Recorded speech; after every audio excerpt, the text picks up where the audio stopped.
IDTV మన ఉనికి మన వాణి. హాయ్ వ్యూవర్స్, నమస్తే. నేను మీ ఆంజనేయులు. పాకిస్తాన్ నుంచి రకరకాల విమర్శలు స్టార్ట్ అయినాయి మన భారతదేశం మీద. పాకిస్తాన్ సెనేటరు లేడీ జైఖాన్ అని చెప్పేసి, మొహమ్మద్ జైఖాన్ సంథింగ్ పేరు ఉంది, పూర్తి పేరు కూడా మనకెందుకులే, అంత మంచి లేడీ, అంత మహాతల్లి పేరు కూడా. ఆమె మన అయోధ్య పైన మొత్తం కూలగొట్టి బాబరీ మస్జిద్ మళ్ళీ కడుతుందంట, మొత్తం కూలగొడుతుందంట. కూలగొట్టి మొట్టమొదటి వీటిగా పాకిస్తాన్ ఆర్మీ చీఫ్ తీసుకొచ్చి పెట్టారంట. ముందు మీ పాకిస్తాన్ ఆర్మీ చీఫ్ ఎక్కడ ఉన్నాడో వెతుక్కోండి పాపం. పారిపోయింది కదా, చీఫ్ ఎక్కడ ఉన్నాడో వెతుక్కోండి. దాంతోపాటు 12,000 మంది పాకిస్తాన్ జవానులు రిటైర్మెంట్ ఇచ్చి పారిపోయారు ఆర్మీ నుంచి. ఎందుకంటే మీ పాకిస్తాన్ ఆర్మీ దేశంలో నెంబర్ 1 కరప్టెడ్ అని చెప్పేసి ప్రపంచ మీడియా కుర్రుతులై పూస్తుంది. ఇది పరిస్థితి. దాంట్లో కొంతమంది ఆర్మీ చీఫ్లు, కొంతమంది ఐఆర్ ఆఫీసర్స్, ఆల్మోస్ట్ 500 మంది పైన రిటైర్మెంట్ ఇచ్చేసారు. 12,000 మంది ఆర్మీ పారిపోయారు. ఇంకా మీకు దిక్కేముంది, మీ వల్ల పారిపోతున్నారు. సరే, ఇదిలాగుంటాయి. ఆర్మీ చీఫ్ ఎక్కడ ఉన్నాడో ఇప్పటిదాకా తెలియదు, ఉన్నది ఎవరినో టెంపరీ తీసుకొచ్చి పెట్టారు, అది బాగానే ఉంది. ముందు మా అయోధ్య పైన ఇటుక తీసుకొచ్చి పెడతాడన్న చీఫ్ అయితే లేడు. మీరేమైనా పెడతారేమో, దమ్ముంటే ఒకసారి భారతదేశానికి వచ్చి దమ్ము కాలు పెట్టే దమ్ముంటే అని చూడండి.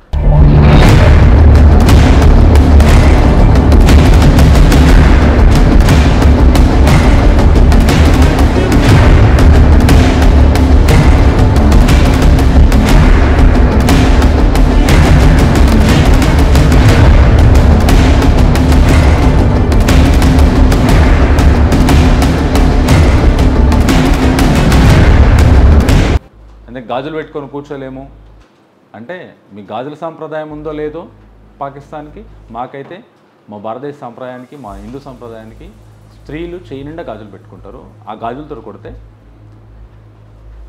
చేతితో పాటు ఆ గాజులు కూడా చెంపలు దిగుతాయి మీ పాకిస్తాన్లకు. ఇది ఇలా ఉంటాయి. ముందు మీ ప్రధానమంత్రి గారు ప్రపంచం మొత్తం తిరగకుండా, అందరినీ బిచ్చమెత్తుకోకుండా ఆపుకోండి ఫస్ట్. ఎందుకంటే భారతదేశం 28 గంటల నుంచి 46 గంటల మధ్యలో దాడి చేస్తుందని చెప్పేసి మీ ఇన్ఫర్మేషన్ మినిస్టర్ మాట్లాడాడు. అది మా భారతదేశం ఆర్మీ కానీ, మా ప్రధానమంత్రి గారు కానీ, మినిస్టర్స్ కానీ ఎవ్వరూ ఇప్పటిదాకా దాన్ని వెలువరించలేదు, నోటీస్ రిలీజ్ చేయలేదు. జస్ట్ మాట్లాడుకోవడం, మీటింగ్స్ అక్కడి వరకే జరిగాయి. ఇది ఎవరు మాట్లాడింది లేదు, ఎవరు లేదు, మీ అంతలో మీరే మాట్లాడుకొని, మీరే భయపడి, మీరే ఏదో ప్రపంచం మాకు హెల్ప్ చేస్తుంది, ఇలా మాట్లాడుతుంది అని చెప్పేసి మాట్లాడింది. సరే, ఇది పక్కన ఉంటే, మీ ప్రధానమంత్రి బయట కంట్రీస్కి, దుబాయ్కి, ఇరాన్, యుఎస్ఏ, యుక్రెయిన్ వీళ్ళందరి దగ్గరికి మధ్యవర్తిత్వం ఉండి మమ్మల్ని కాపాడండి అని బిచ్చం ఎత్తుకోవడానికి పోయాడు. ఎందుకంటే ఒక 50 కిలోమీటర్ ఎల్ఓసి నుంచి 50 కిలోమీటర్ డిస్టెన్స్లో భారతదేశ ఆర్మీ ప్రాక్టీస్ చేసుకుంటుంది. జస్ట్ ప్రాక్టీస్ చేస్తుంది. గాలిలో విమానాలు లేపుతున్నారు, ప్రాక్టీస్ చేసుకుంటున్నారు, వస్తున్నారు. ఈ విమానాలు లేవగానే వాళ్ళు ఏం చేస్తున్నారు, అక్కడ నుంచి పాకిస్తాన్ వాళ్ళు దాడికి వస్తున్నారని వాళ్ళు గాలిలో లేపుతున్నారు. ఇలా 10 సార్లు లేపారు అనుకో, ఒక వారం 15 రోజులు లేపారు అనుకో, సరే 10 రోజులు మా వాళ్ళు ప్రాక్టీస్లో మీరు లేపారు అనుకో, తర్వాత మీ యుద్ధ విమానాలని తుర్రుమని చెప్పేసి ఏదో మా దగ్గర కంటైనర్లు ఉంటాయి, మన ట్రక్కులు ఉంటాయి, ట్రక్కులో కట్టి గుంజుకపోవాలి మీ విమానాలని. ఎందుకంటే మీ దగ్గర ఫ్యూల్ వేయడానికే పైసలు కట్టలేవు. రిపేర్ చేయడానికే $450 బిలియన్ యూఎస్ఏ నుంచి అప్పు తెచ్చుకున్న ఘనత మీ పాకిస్తాన్ది. భారతదేశానికి అవసరం లేదు. ఇక్కడున్న మా దగ్గర ఉన్న బిలియనర్స్ డబ్బు పెట్టడానికి కూడా భారతదేశం దగ్గర అంత డబ్బు ఉంది, అంత శక్తి ఉంది, అంత సామర్థ్యం ఉంది. భారతీయుల దగ్గర అంత శక్తివంతమైన భారతీయులు. సరే, ఇది ఇలా ఉంటాయి. ప్రధానమంత్రి అటుపోను, ఇంకోటి ఇప్పటిదాకా ఎలాంటి ప్రూఫ్స్ లేవని చెప్పేసి మినిస్టర్ మాట్లాడుతున్నాడు, పాకిస్తాన్ మినిస్టర్. ఆయన ఏమంటుండో, ఇప్పటిదాకా పాకిస్తానీలు ఎల్ఓసి దాటి పోయి దాడి చేశారు అని చెప్పేసి ఎలాంటి ప్రూఫ్స్ లేవని మాట్లాడుతున్నారు. ఈ ప్రూఫ్స్ ఎవరెవరి దగ్గర ఉన్నాయంటే, యుఎస్ఏ దగ్గర, యుఎన్ఏ దగ్గర, యూరోపియన్ దగ్గర, బయట కంట్రీస్ దగ్గర అన్ని ప్రూఫ్స్ ఉన్నాయి. భారతదేశం దగ్గర మొత్తం 100% ప్రూఫ్స్ ఉన్నాయి. వాళ్ళు ఎక్కడున్నారో కూడా, కరెంటు, టెర్రరిస్టులు, ఎక్కడున్నారు అని చెప్పేసి పర్టికులర్గా భారతదేశానికి ఎన్ని స్థావరాలు ఉన్నాయి కూడా తెలిసింది. స్థావరాలను లేపేయాలంటే 10 నిమిషాలు భారతదేశ ఆర్మీకి. పాకిస్తాన్లో ఉన్న టెర్రరిస్టులని అక్కడనే బట్టి చంపేయాలి, వాళ్ళ ఆర్మీని దాటుకొని పోయి చంపేయాలంటే కూడా విత్ ఇన్ 1 అవర్లో క్లోజ్ చేసుకొని వస్తుంది. ఎందుకంటే ఇంతకుముందుకు ఆల్రెడీ చేసిరు, అదేదో తెలుసు. ఇప్పుడు కూడా ఎక్కడున్నారో కూడా తెలుసు. భారతదేశం మొత్తం కవ్వింపు చర్యలు చేస్తుందని చెప్పేసి ప్రపంచానికి మమ్మల్ని కాపాడండి, మధ్యవర్తిత్వం చేసి మమ్మల్ని కాపాడండి అని చెప్పేసి మీ ప్రధానమంత్రి బయట కంట్రీస్ దగ్గరికి పోయి, గల్ఫ్ కంట్రీస్ దగ్గరికి పోయి, దుబాయ్ దగ్గరికి, కువైట్ దగ్గరికి, వేరే వేరే కంట్రీస్ పోయి అడుక్కుంటుండు, కాళ్ళు మొక్కుతాడు. ఎందుకంటే డైరెక్ట్ భారతదేశం దగ్గరికి వస్తే నరేంద్ర మోడీ వంగబెట్టి తంతాడు. ముందు తన్నిన తర్వాతనే మాట్లాడతాడు. ఇప్పటిదాకా ఆగుతుంది, ఇంకా సామరస్యంగా ఇంకేం చేస్తారని ఆగుతుంది. అన్ని ప్రూఫ్స్ ఉన్నాయి, కంట్రీస్లో కూడా ఉన్నాయి. ఇంకోటి ఇక్కడ నుంచిలే కాదు, ఆఫ్ఘనిస్తాన్ నుంచి కూడా దాడి స్టార్ట్ అయింది. ఆఫ్ఘనిస్తాన్ ఉంది తాలిబాన్లు, వాళ్ళు 100% భారతదేశానికి సపోర్ట్.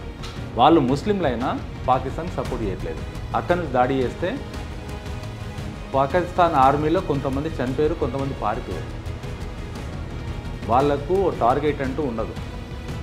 ఇండియా అంటే వాళ్లకు ఒకలాంటి మక్కువ ఇష్టం. ఎందుకంటే మొన్న దరిద్రమైన సిచ్యువేషన్లు ఉన్నప్పుడు కూడా భారతదేశం నుంచిలే కంప్లీట్ మెడికల్ కానీ, ఎడ్యుకేషన్ కానీ, చాలా మట్టుకు ఫుడ్ కానీ ఇక్కడి నుంచిలే ఆఫ్ఘనిస్తాన్కి వెళ్తుంది.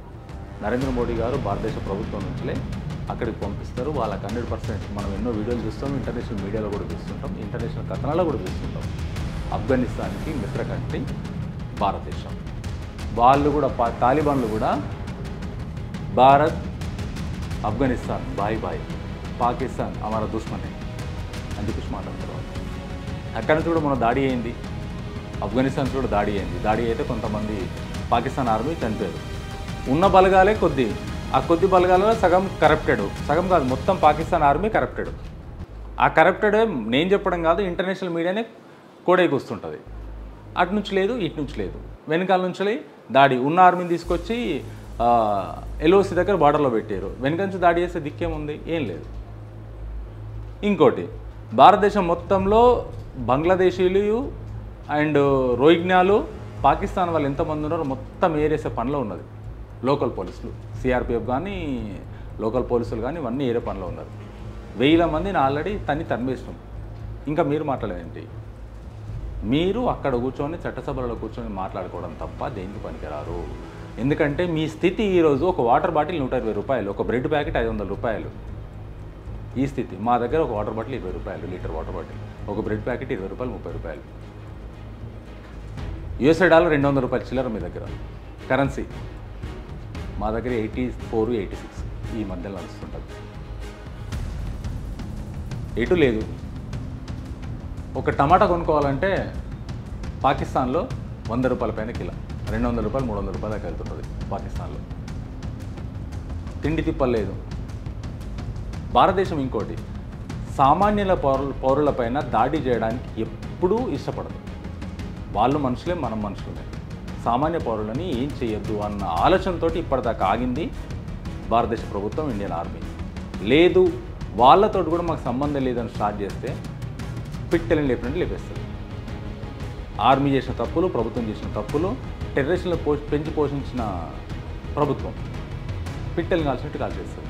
కాకపోతే మీ దగ్గర ఒకటి న్యూక్లియర్ ఉందన్న సంకలు కొట్టుకోవడం తప్ప ఇంకోటి లేదు. మీ దగ్గర 4, 3 ఉన్నాయి న్యూక్లియర్. మా దగ్గర 10 పైన ఉన్నాయి. గవర్నమెంట్ అఫీషియల్గా కొన్ని నేను రిలీజ్ చేసింది, ఇంకా కొన్ని సీక్రెట్గా ఉంచుతుంది. లేదా రీసెంట్గా ఇప్పటిదాకా ప్రపంచానికి చూపించింది ప్రాజెక్ట్ కాళీ. ఆ కాళీ కూడా నిన్న ఆల్రెడీ రివీల్ చేసింది. దాని సామర్థ్యమైనా మీకు తెలుసు. మీరు అట్లా లేవగా మీకు గాలిని లేపేస్తుంది. అసలు ఎలాంటి ఖర్చు లేకుండా, ఎలాంటి పని లేకుండా అక్కడ వదిలిపెడితే అదేంటో అర్థమయ్యేలోపు అది మిమ్మల్ని లేపేస్తుంది. లేజర్ టెక్నాలజీ అది లేదు మీ దగ్గర. కానీ ఇవన్నీ లేకుండా రకరకాల మాటలు మాట్లాడేది మాత్రం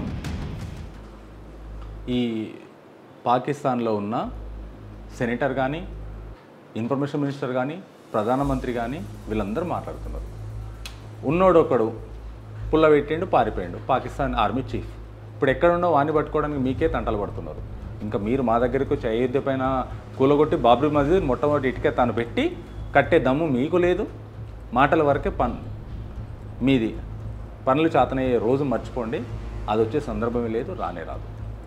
మన ఇంటెలిజెన్స్ దగ్గర భారతదేశానికి అన్ని విధాలుగా సపోర్టు ఏ కంట్రీ వస్తున్నది అనేది ఇప్పటిదాకా ఏ కంట్రీ దగ్గరికి వెళ్ళి నరేంద్ర మోడీ గారు వెళ్ళి సపోర్ట్ కావాలని చెప్పేసి అడిగి ఇప్పటిదాకా ఎవరిని అడగలేదు. రష్యా టూరు క్యాన్సిల్ చేసుకుంటారు. రష్యాకు ఈ మంత్లో 7th రోజు రష్యాకు వెళ్ళాల్సింది అఫీషియల్గా, అది కూడా క్యాన్సిల్ చేసుకున్నాడు ప్రధానమంత్రి గారు. ఎందుకంటే అక్కడికి వెళ్తే అక్కడికి వెళ్ళి హెల్ప్ కోసం వెళ్ళాడని మాట్లాడతారని చెప్పేసి అది కూడా క్యాన్సిల్ చేసుకున్నాడు భారతదేశ ప్రభుత్వం ప్రధానమంత్రి. పాకిస్తాన్ ప్రధానమంత్రి అయితే కంట్రీలు తిరుగుతున్నాడు. ఒక్కడని హెల్ప్ చేసి మధ్యవర్తిత్వం వహించి మధ్యలో ఉండి సెటిల్మెంట్ చేసి వదిలిపెడతాడేమని చెప్పేసి, కానీ ఎవ్వరూ రావట్లేదు.